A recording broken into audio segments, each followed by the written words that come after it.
Hey everyone, today I'm just making a short first impressions video on my Zebralight SC64w. I don't know if you can read that or not, but first impressions are it's extremely small, and I really like this because I got it as a pocket carry light. Mine may look a little bit darker than normal. That's just because of my job. It's pretty much coated in grease, so it's like it looks permanently wet or something. So don't worry if it looks dark. It's not really that dark. So it has an orange peel reflector, which I really like. Let me zoom in on this. There we go. It's got an orange peel reflector, so it gives the beam a nice smooth pattern instead of like when you have a smooth reflector, it gives the beam a little bit more of a like tighter hot spot, and I don't like that. I like this kind of beam, and this is actually currently the brightest light I own, and it also goes the dimmest. I really like that. This is good for getting up in the middle of the night when you don't want to like wake everyone up or ruin your night vision. But it gets, like, even out here in broad daylight, it's pretty dang bright.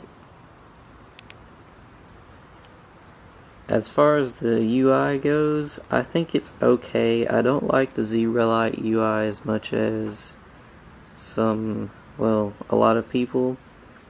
There's a lot of people who are like hardcore fans of the Zebralight UI.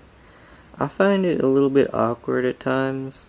I've almost blinded myself a time or two because I forget that a single press is turbo.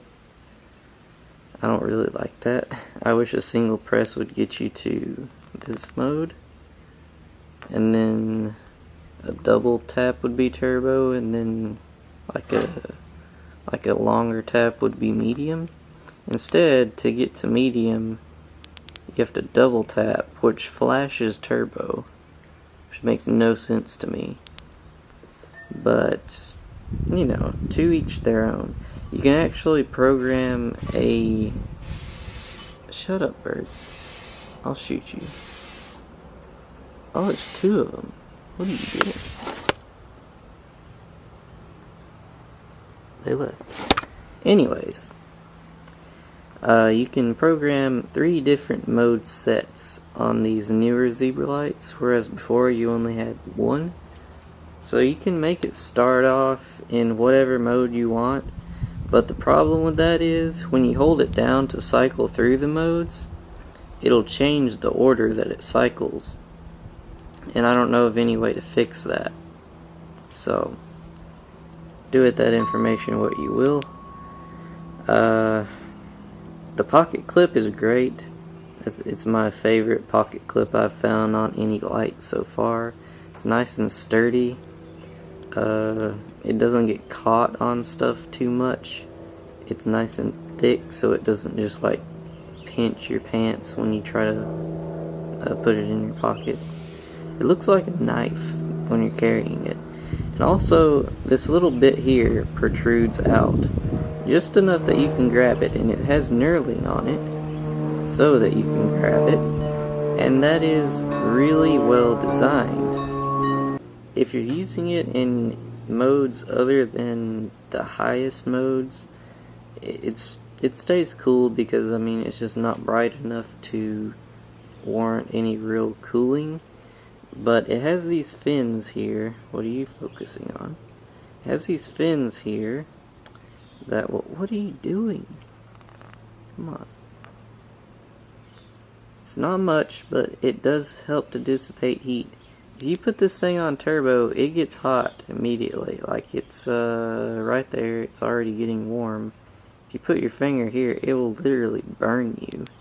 So, I mean, this is starting to get dangerously bright for such a small little thing. I mean, the switch is nice and recessed, so it's probably not going to activate in your pocket you'd have to do a lot of doing to get it to activate like that, but just keep that in mind. This thing is getting to the point of dangerously bright for just keeping in your pocket, because it can burn you. Like, it can be dangerous.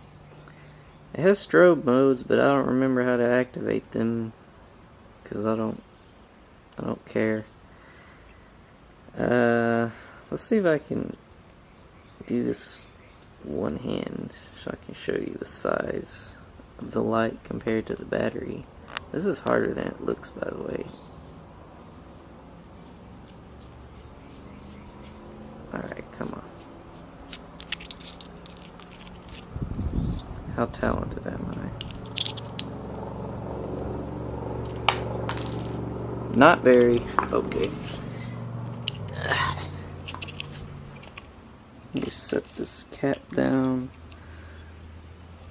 That's the size of the light compared to an 18650. It's pretty damn small. I just got this from Zebralight. It's the 3500 milliamp 10 amp drain, I think. Unprotected, of course.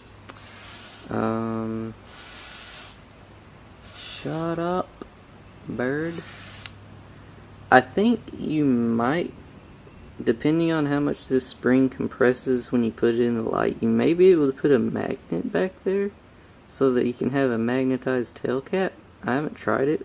I don't know if there's enough space, but yeah, space is pretty tight in here because it's just so small. It's designed that way.